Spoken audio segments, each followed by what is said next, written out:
Hey everyone, I thought I would do some movie reviews again. And the last one was October, Rangu. I actually own this one. Rangu, however you want to say it. I liked this movie, I enjoyed it quite a bit. There's a lot of really adult things that happen in it, like literally things die. And they're not like brutal deaths or anything. Well, I guess there was a rabbit that drowned. You didn't see it drown though, but it's just, things like that. I was quite entertained by it. It looks really good too. I would give that one a 4 out of 5. Little Big Top, starring Sig Haig. I never know if I say that right. As a down and out clown, he ends up back in his hometown after his dad dies, I believe. He's kind of living in his dad's abandoned house. When he gets hired to train some, amateur clowns. At first he just kind of does it because he needs the money, doesn't really care, and he's just really mean to them. And then kind of gets fired and he just gets drunk. And, it's just kind of one of those stories that's kind of cliche where he realizes he needs those people more than they need him. And, don't really want to spoil it, but overall, there was a couple laughs, kind of some boring parts, but I thought it was pretty decent. I'd give it a 3. It's from 2008. Hello, Mary Lou, Prom Night 2. Actually, I own that too.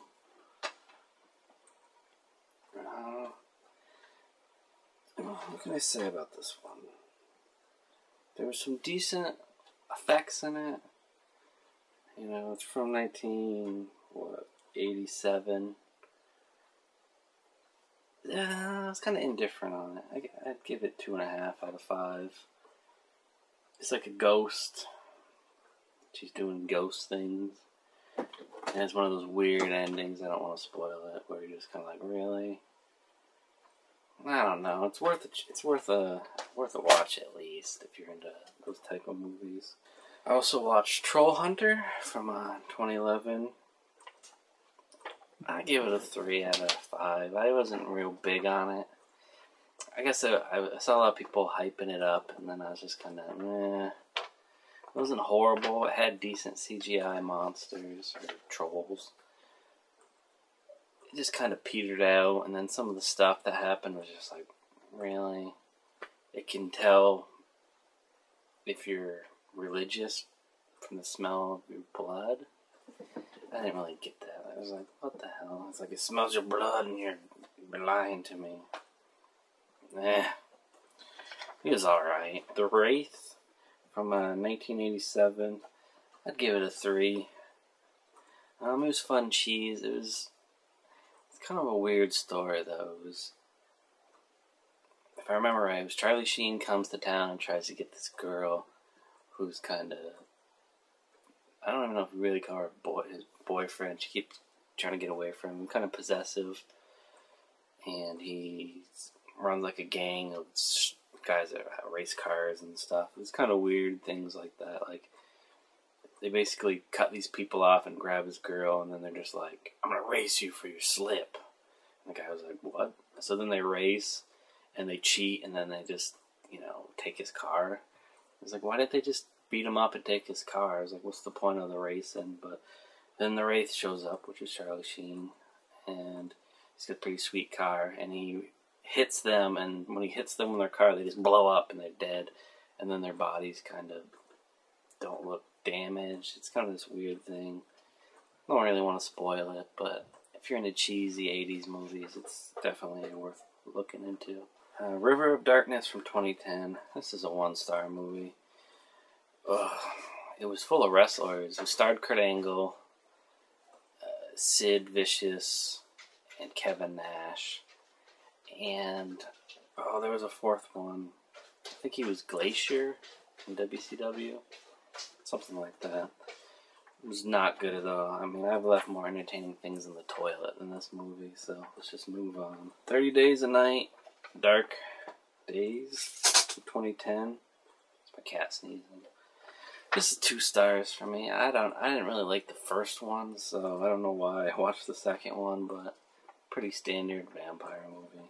House of the Rising Sun from 2011, not to be confused with the Awesome Song.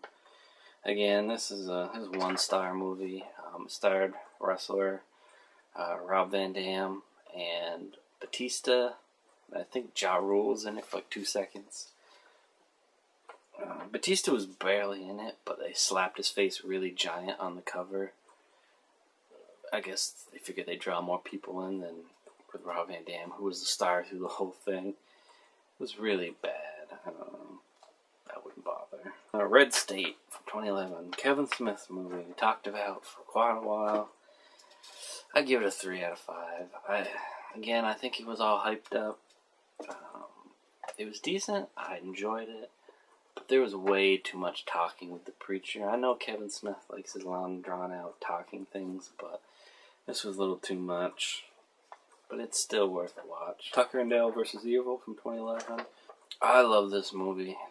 4.5 out of 5. Awesome, hilarious. I laughed the whole way through. You gotta check it out if you're into horror movies, horror comedies, and Drive Angry. Why I bought this, I don't know. What can I say about Drive Angry? It's shitty, but also entertaining. I mean, the back alone, if it's not enough.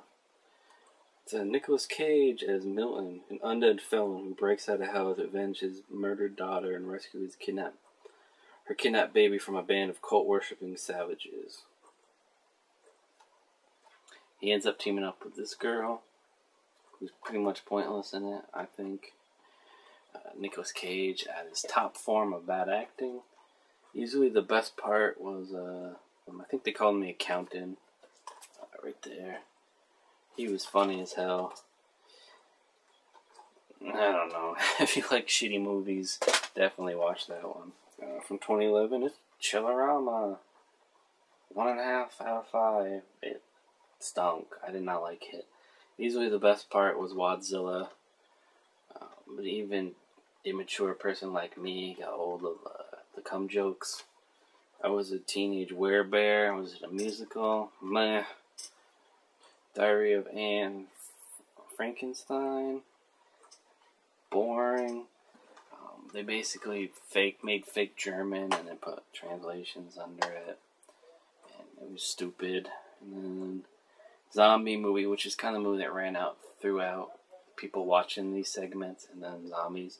That was probably the worst part. The end was literally just them saying famous movie quotes while killing zombies that were humping things. Awful garbage. I don't know. I mean, if you're really curious, I guess watch it, but I would skip it altogether. I don't know. You can't produce B movies, okay? You just can't be like, oh, let's write something stupid, film it, and act in it bad, and call it a B movie. It doesn't work that way, you know? What's great about B movies and C, D, all the way down to F is that people think they're making an amazing movie, you know? People are going to be like, you know, people making Troll 2 thought they were making a good movie. At least the director did. And things like that. And it's just something you can't reproduce. People who think they can act, who can't, are in a movie, and then the director is making it, and then bam, look at that. A successful, shitty movie. You just can't duplicate it. Rubber from 2010. I give it 2 out of 5. I mean, it's worth a watch, but it was more boring than anything else it was trying to be. Wrong Turn 4, 2011. I thought it was better than 3. It's not saying much, although it did have a stupid-ass ending, which, when you see it, if you've seen the other movie that has almost the identical ending, you'll realize it. It had the same problem that all the other ones did, where somehow being inbred, mutated, gives you superpowers. They seem to know where you are. They're intelligent enough to set up traps for you. They even get their friend to kill their own friend by cutting off his tongue and dressing him up like them. It's just... like, even the first movie, which I didn't think was that bad, had, like, him being able to smell people miles away and, like, super senses. He, like, shot a guy with an arrow through thick forest as he was running full speed. It's just like, how are these people doing this? I mean, I guess it's more scary than having them just sit around and drool on themselves. So it's wrong turn. You know what you're going into on that. And then I got Hobo with a Shotgun, which I do own. I give it a 4 out of 5. It's, if you go in expecting stupid nonsense, you'll be happy. It's pretty much what it is. It's over the top, just random nonsense, and you're happy with it. This is a 2-pack, but Trailer Park Boys, Countdown to Liquor Day. This was from 2009. I give it a 3.5 out of 5. It's like a really long episode. It's like a really long episode of Trailer Park Boys. So if you like Trailer Park Boys, you know, obviously it's kind of the cap of the entire series. I didn't think it was as funny as I was hoping it would be, but you hit all your notes throughout the series that were there, and you know, ends just like pretty much every season. So pretty much know what to expect. Then we have BKO or Bangkok Knockout. Just recently watched this one. It wasn't as exciting as I was hoping the trailer made it out to be. There was lots of talking in this. And when the fights did happen, they were sweet. Okay, I'm not knocking the fights. The fights were entertaining. There was some wire work and people doing things that humans can't. But there was also lots of stuff that people can do that was ridiculous, and one of those type of movies where people are really being kicked in the face. So you're going to be entertained in that. And story-wise, pathetic. Let's see if I can explain this now. I've seen many, many movies with this pretty much exact same plot. And if you've watched a lot of stupid 80s and 90s action movies, you'll know what I'm talking about. People are forced to fight while rich people are betting on it from computers while cameras are watching them. There's plenty of movies like that where they're sent to an island to fight each other to death where people bet on them, so on and so forth. There's even one of those where they're fought to an island. They're sent to an island for someone to hunt them for sport, and there's a Hydra there. That's a different story, but there's plenty of movies where people are forced to fight against their will, and rich people bet on it. This one didn't have guns until later. I don't want to spoil anything, but the main fighting part was people versus people, kung fu action. But some of the stuff was a lot of flashbacks and setups, and you were kind of confused. Or I was. I don't know about anyone else, but, you know, I was more confused by the guy that set it up, how he would know this person would run this way at this time. Because one guy would be like, let's split up, you go this way, I go that way. And the guy would run into a room and there'd be a guy waiting for him. And then he'd have graphics set up like, so-and-so versus so-and-so, it's a grudge match. And then it'd be a flashback of them who they used to train at a, like, I think Muay Thai. Maybe I'm wrong on that. They used to train somewhere together and they were kind of rivals there. Like, you know, this was the teacher's pet and this guy wasn't as good and he thought he was better.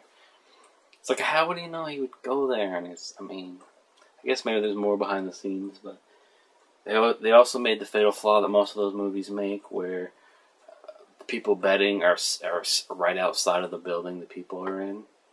Apparently they don't think they're going to escape and fight them.